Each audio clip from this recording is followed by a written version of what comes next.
Good morning, good afternoon, good evening, and good night, wherever you're joining us today in today's live lecture coming to you from Nkolo Mahadum Wisdom University.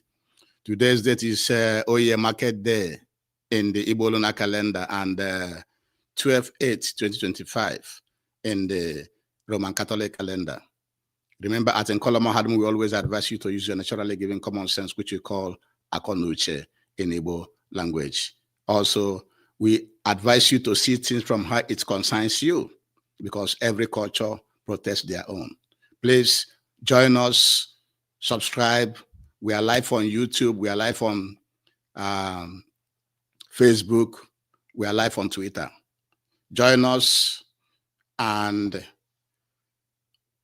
enjoy this analysis, because the title of today's lecture is Boris Johnson Visit to Owerri, Imo State.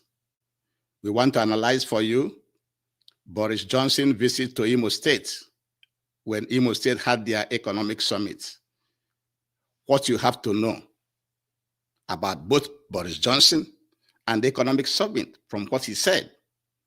So we're going to be showing you what Boris Johnson said in that Imo State economic summit, which was held from December 4th to 5th, 2025. And also we have a link in the description page where you can see the whole presentation, the whole address from Boris Johnson. And before we go into the details of the Boris Johnson's address, we just want to tell you whom Boris Johnson is, so that you understand him, because you can just say Boris Johnson without knowing something about him. So let's tell you something about him before we go into the his address at the Imo State Economic Summit. So Boris Johnson was born on June 19th, 1964, according to Wikipedia. So he was born 1964. And according to biography.com, after beginning his career as a journalist, so he's a journalist, Boris Johnson became a prominent editor while simultaneously building his political base as a conservative MP. So from being a journalist, he now became a politician under the conservative MP. A surprise winner of London's mayoral race in 2008. So he became the mayor of London in 2008. Then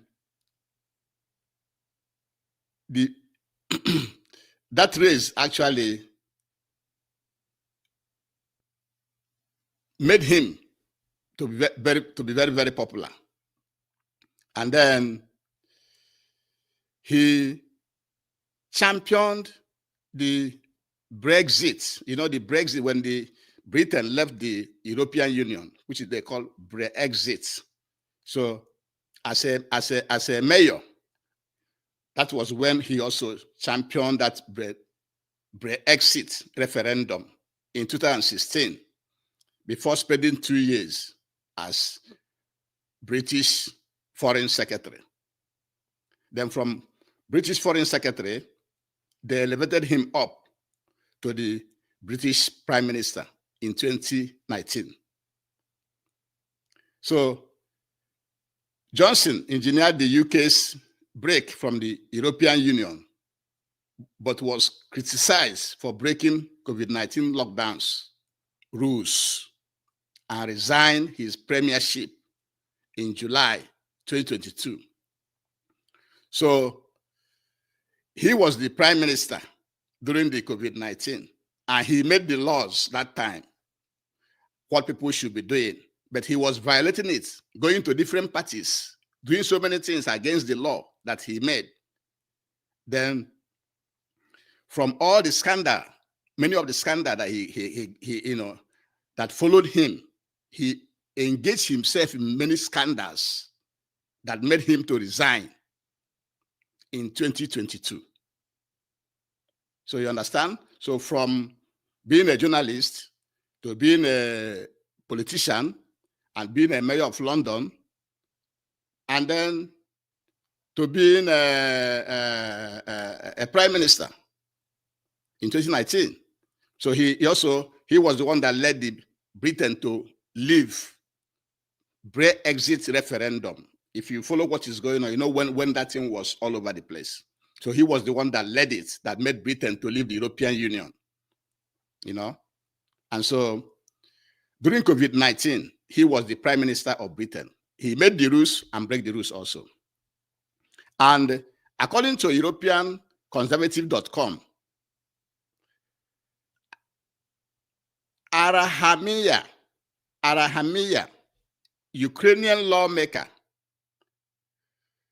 who was saying why the peace deal between Russia and Ukraine cannot be signed in 2022, said the following: there were reasons for Ukraine's refusal to continue negotiating with Russia. And one of them was direct Western influence on the peace talks. The lawmaker recalled that while the negotiations between Ukraine and Moscow were underway in Istanbul, Turkey, Boris Johnson unexpectedly arrived in Kyiv on April 9, 2022, telling Zelensky that he shouldn't sign anything with Russia at all, and let's just continue fighting. And that is why they've been fighting up to today. And according to UK Independent, after many scandals and investigations into Mr. Boris Johnson's conduct, Mr. Johnson stepped down, bid farewell for the second time in early June 2023. But this time, it was a member of parliament. So when he resigned as prime minister, he went back as member of parliament. But due to so many scandals, that was why he stepped down. He left his position as a member of parliament and left the public scene. So this is just a brief information that you should know about Boris Johnson, and for you to decide whether anything he's saying from that Imo State Economic Summit makes sense or we hold any water. If not, that he is just an errand boy of the United Kingdom monarchy. So let us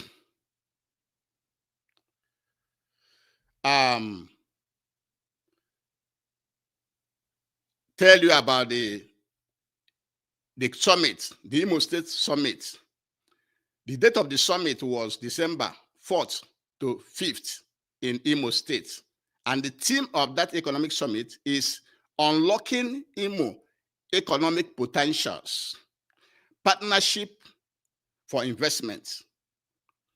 Unlocking Imo Economic Potentials, Partnership and Investment. And some of the dignitaries that came to that summit include Boris Johnson, like we have said, former United Nations Secretary General Ban Ki-moon. International gravitas to the summit include global business figures like Aliko Dangote, former Afris Bank President Professor Benedict Orama. Governors include Okpebolo of Edo State, Abiodun Oyebanji of Ekiti State, Lucky Aide Tiwa of Ondo, and Mai Mala Bruni of Yobe State. So about 4 governors was present in that economic summit. And so the reason, what we have to ask here is, why is Governor Uzodimma organizing this summit now that he is about to leave office? Why is he organizing this summit now? How many more years does he have? How many years have he served? that he's organizing this summit now. He is organizing this summit now to, for people to see him as having the interest of Imo, that he had the interest of Imo, to develop Imo, to do this in Imo. That is why we believe he is organizing this late into his governorship, when he's about to leave office, just for people to see him as a good person. If not, why didn't he organize this summit as earlier in his governorship, when he just started?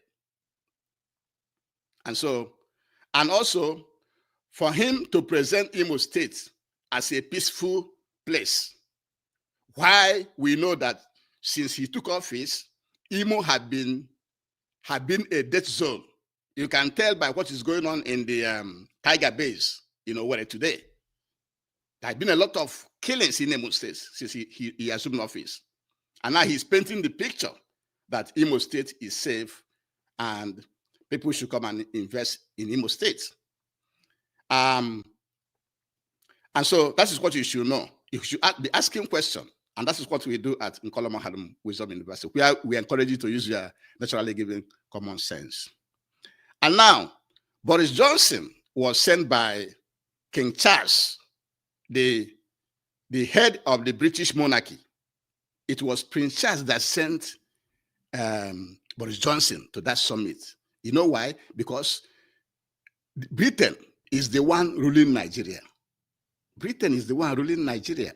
And now that America is threatening to come and intervene in Nigeria due to the insecurity issues, the Fulani terrorism, the kidnappings and killings of Christian genocide going on, and now to show the Americans that there's peace in Imo State,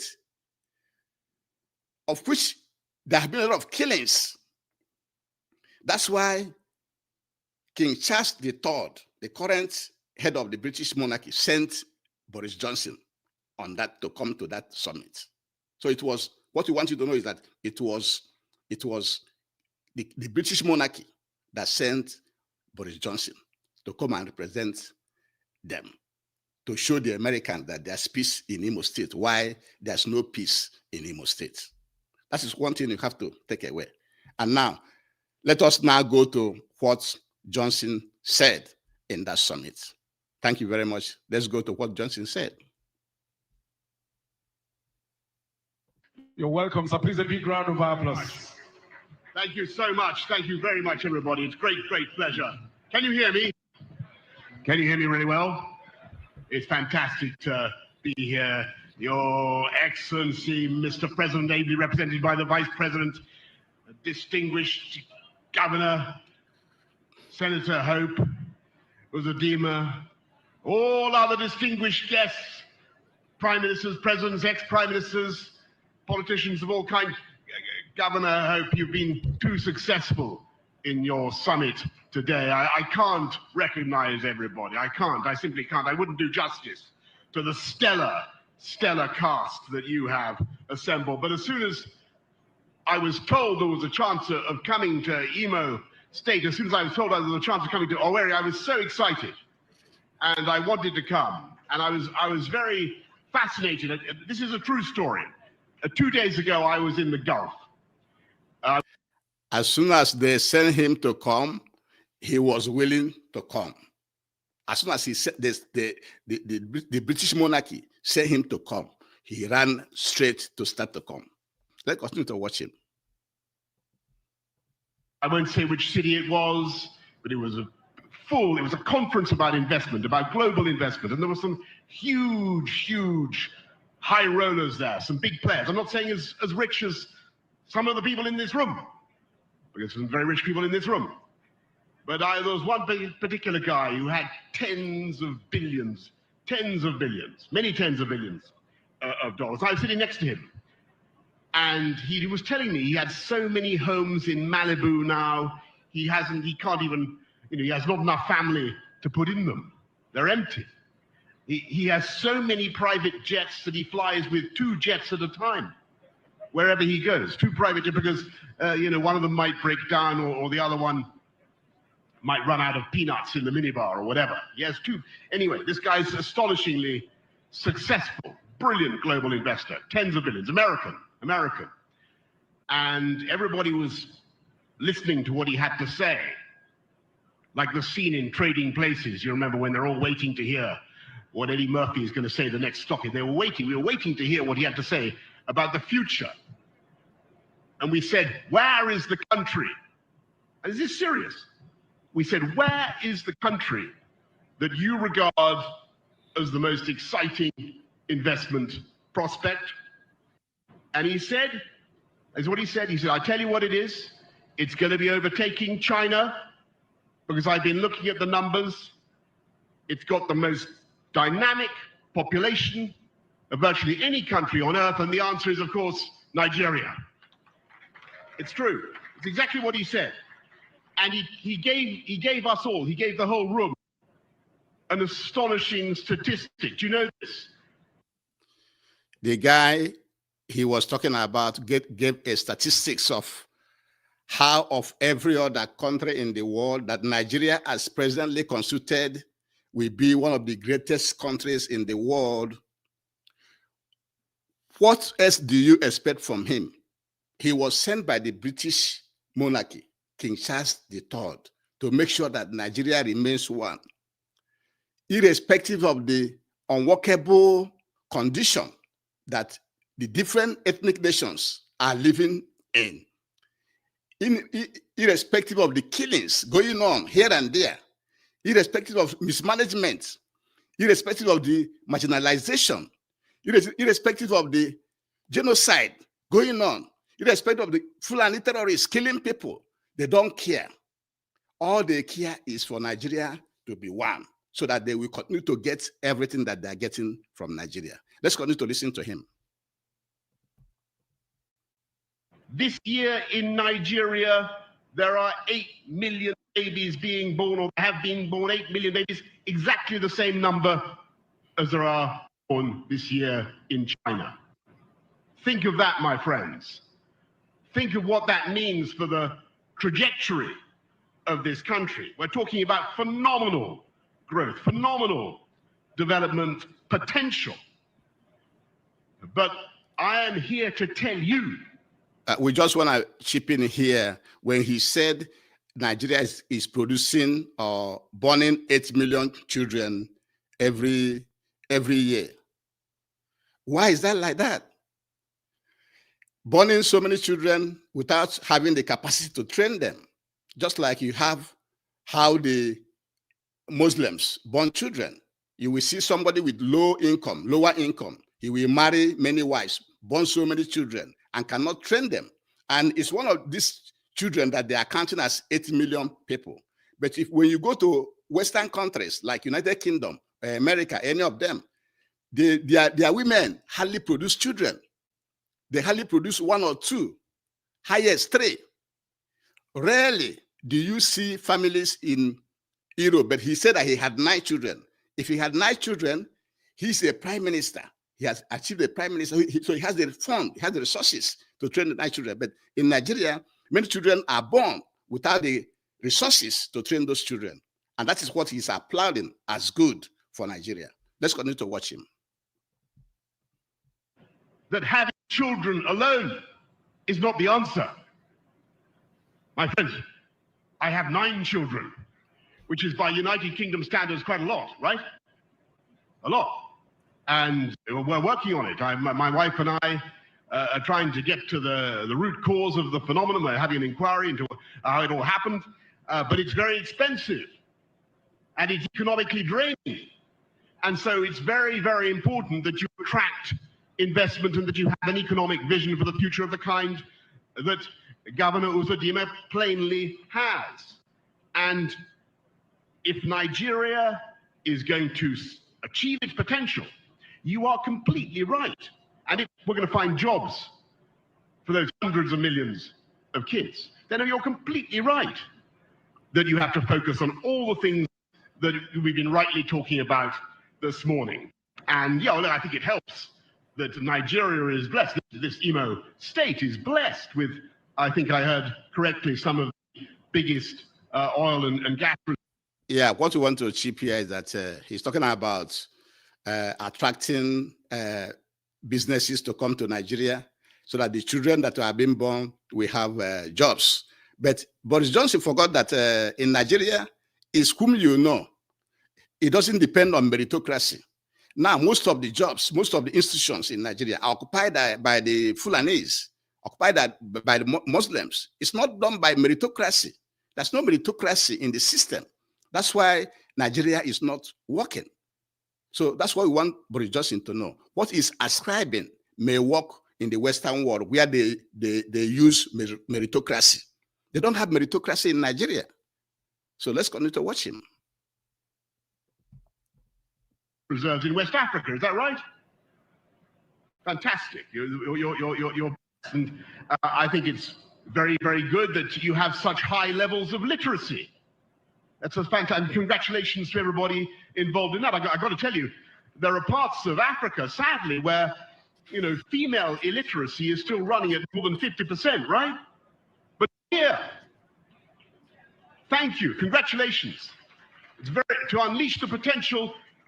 I think what the former UN Secretary General Ban Ki-moon said was completely right. To unleash the potential of this whole continent, every girl in Africa has got to get access to the same education as every boy. Number one. It helps, by the way, that you have the rule of law. The rule of law. I want you to know that when I decided to come to Owerri, I read some stuff, and there were people who were saying, there were maybe some security problems in Nigeria. Have you heard that? Let us address the one he said that Nigeria should follow rule of law. Where are you when Nigeria have been breaking or not obeying court order? All the court order against for Mazi Nnamdi Kanu, all the orders issued by the courts for Mazi Nnamdi Kanu were all disobeyed by the Nigerian government. Nnamdi Kanu was also discharged and acquitted by the appeal court on October 13, 2022, and Nigerian government did not obey that court order. Peter Obi won the election of 2023, and that election was stolen from him. So there's no rule of law in Nigeria. There's no rule of law. So what you are saying is not applicable in Nigeria. Let's continue to watch him. And I said, well, I'm going to go anyway. And let me ask you, do you feel safe today here at the wonderful conference? Yes, we all feel safe. Don't I feel perfectly safe? Thank you, Governor Ho, for what you're doing. The rule of law, safety on the street, absolutely critical. Infrastructure. I was so interested in what you had to say about dredging. You see what he's saying? That he's absolutely secures their safety in that conference where they are. Where can't you have safety there? I see how many people there. You are there. The vice president is there. About 4 governors are there. Why can't you have safety? Plus the army and police that we are escorting you right from the airport to your hotel and guiding you. So they provided you enough security. You came to represent the British monarchy in Nigeria, and Nigeria must protect you with all the security that they have. That does not translate to the same security that a common Nigeria we have, or somebody from Imo State we have, a common man like me and you we have. That you have security doesn't mean others have it. So let's continue to watch him. In the river, the roads, the airport was fantastic, wasn't it? Absolutely fantastic. But your focus on electricity is completely right. What is the future? It is AI. It's going to be AI. It's artificial intelligence, and the demand for clean, sustainable electricity because of AI is going to be colossal. And so I congratulate you on what you're doing to get clean, sustainable energy for Imo State and for the whole of Nigeria. Let us also give information here about what he's saying about AI, because always these Westerners will come up with something and try to sell it to everybody in the world. This AI now is having problem. The companies that are championing AI globally, they are really in big financial problem, because this AI is failing. The AI is failing. There's nothing that will replace humans, because humans are the ones making decisions in this world. So you cannot go and start using machine to replicate what man will do. So the AI stock or AI game or propaganda to get our people to invest into AI. Don't do that. It's a wrong idea. The AI stocks are having big problem, and AI will not survive in the nearest future. Let's continue to watch him.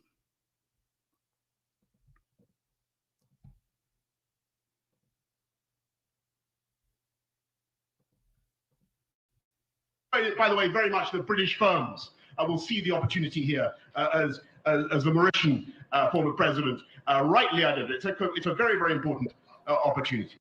But there are, of course, some things where Nigeria and the Imo state actually in particular have a head start. That's the sheer entrepreneurial flair of the population, which is famous around the whole world. And then there's a final ingredient. I'm going to be very, very brief, but I think we all know what I'm going. Well, you all know what I'm going to say. And there's a final thing that I think helps Nigeria, and indeed greatly helps my own country. And I saw the legacy this morning in my hotel in Lagos when I had to try to plug in my laptop, because you have the same plugs, the 3-point British plug, which is a legacy of our former relationship. And of course, you have the language. I will say nothing of those former colonies of France, but it's wonderful. It's absolutely wonderful that here in Nigeria, we are united. We have this huge blessing. He was saying that we are united because we are using their language, that we are using English language.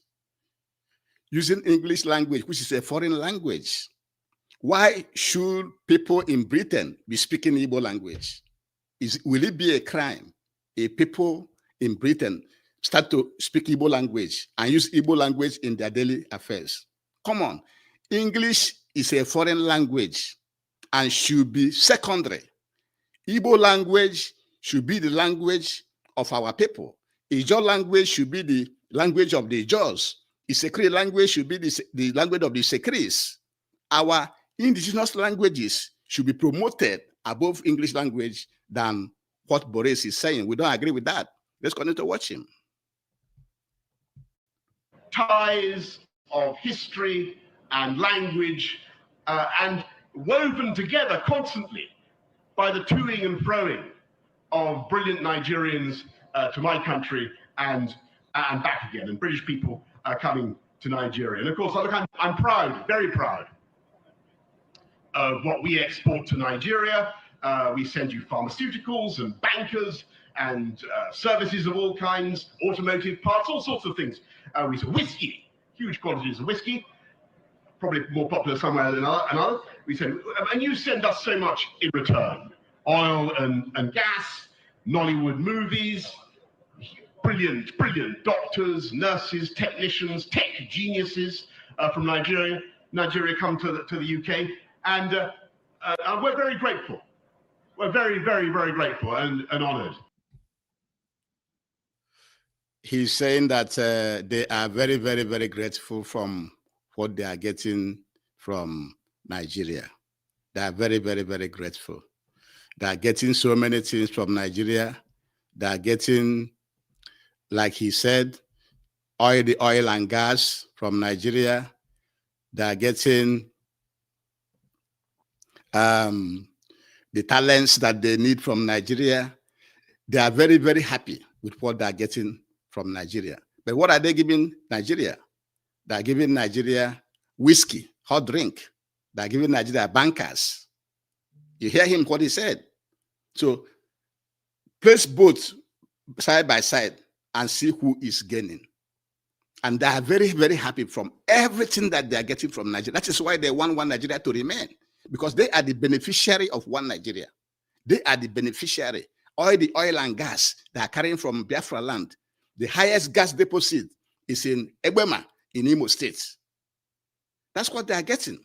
And all the expats from Nigeria, from Igbo land, because most of the people in the UK are from Igbo land and some Yorubas. All the talents he's talking about, all the doctors, all the nurses are from Igbo land.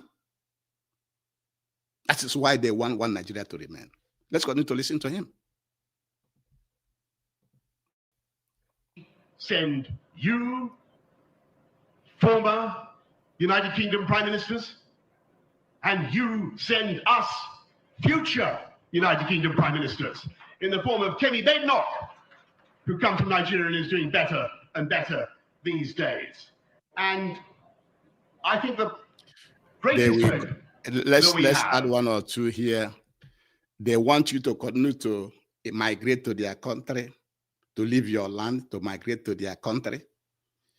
They will come, they will damage your land, they will put many people together, which is divide and rule, which they call geopolitics, and continue to divide you. You're fighting each other, and you are running away from your land to their land to produce more prime minister for them, more nurses for them, more pharmacists for them, more doctors for them, more technicians for them, everything for them, while you are getting almost nothing in comparison.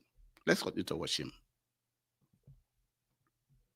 And not just the exports or the imports, it's the things that we actually do together, the things that we do in partnership.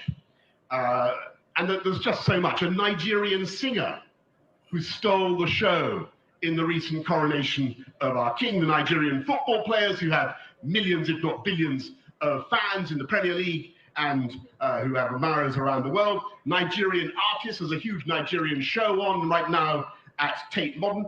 Anglo-Nigerian films that are being nominated for the Oscars.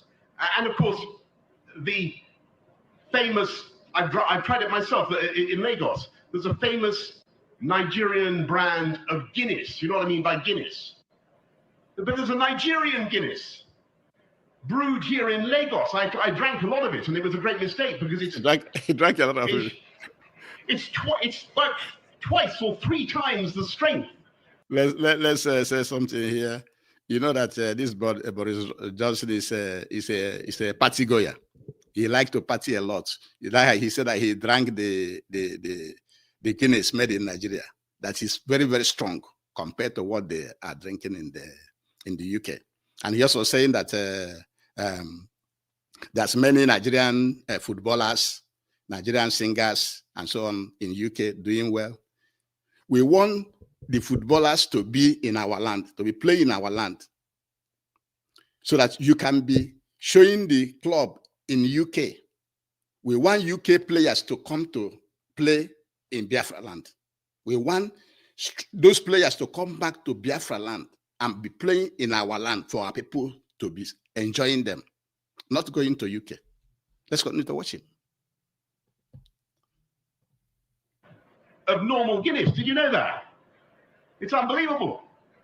And when you wake up in the morning after a night of Nigerian Guinness, it feels like you've been hit by Anthony Joshua, whose punch, ladies and gentlemen, is, as the good book says, one of those things that it is more blessed to give than to receive. And you have a terrible sense of the power of this Anglo-Nigerian brand. And think of it, I think Anthony Joshua's success, his strength, his power, that symbolizes for me what I mean by Anglo-Nigerian achievement. He's not Nigerian, he's not British, he's both. And he's the best in the world. And that's an absolutely fantastic testament, to my mind, of what our partnership can achieve. So look, folks, I look at this wonderful conference, this summit, and I see the energy in the room. I feel it, and I know it's going to be a tremendous, tremendous success. Investment makes opportunity. IMO, in my opinion, Imo. In my opinion, the Imo state has an absolutely fantastic future. And I think that Nigeria's great days lie ahead of it. The Imo state's great days lie ahead of it. And I think the great days of the historic friendship, partnership, love affair between Britain and Nigeria also lie ahead of us. Thank you all very, very much for the kindness you've done me in inviting me along today. We're going to end it here. It's always ended also. Finally, we want to let you know that Boris Johnson did not come with anything for Imo State. He didn't come with anybody. He didn't come with any investor. He didn't come with any powerful somebody that he will say, hey, this is an investor from UK or from America or from Europe that I came with in this conference that we invest so and so and so. He didn't. He didn't come with anything. He's just coming to talk. All this talk that all the speeches that he made here, of what value is it to the conference? What is the value? There's no value except for him to come and show off, except for him to come and represent the Prince Charles, the monarchy of the United Kingdom, to show America that maybe there's peace in Imo State. Why there's no peace in Imo State? It's just a show off. It's just a photo op. So that is our takeaway for you to know, because that's why we gave you a breakdown of whom he is. He's not a reliable somebody. He's not a trusted somebody. He's full of scandal. Boris Johnson is full of scandal. And there's no other person, just like they sent him to go and spoil the peace between Russia and Ukraine. The same way they send him here now to spoil America coming to Nigeria. So that when America probably see, though Americans know him already, they will not trust him. But that may be the intention. And that is why we present this lecture, to let you know that Boris Johnson did not bring anything tangible to Imo State. He's just coming there as a show off. And with this, we shall be bringing today's lecture to an end. Please like, comment, and share. Also join us, subscribe to our YouTube channel by placing that, touching that bell button. Follow us on YouTube, TikTok, and Twitter. And with this, we shall bring in today's lecture to an end. Please support Mazi Nnamdi Kanu, because the dismantling of the colonial boundaries is what we have to do so that we can be free. What Boris Johnson is talking about Nigeria, because they are the beneficiary of Nigeria. They are the one extorting and exploiting and keeping us together for continuous exploitation. And with this, we shall be bringing today's lecture to an end. Thank you very much for joining us today, and have a good one. Bye-bye.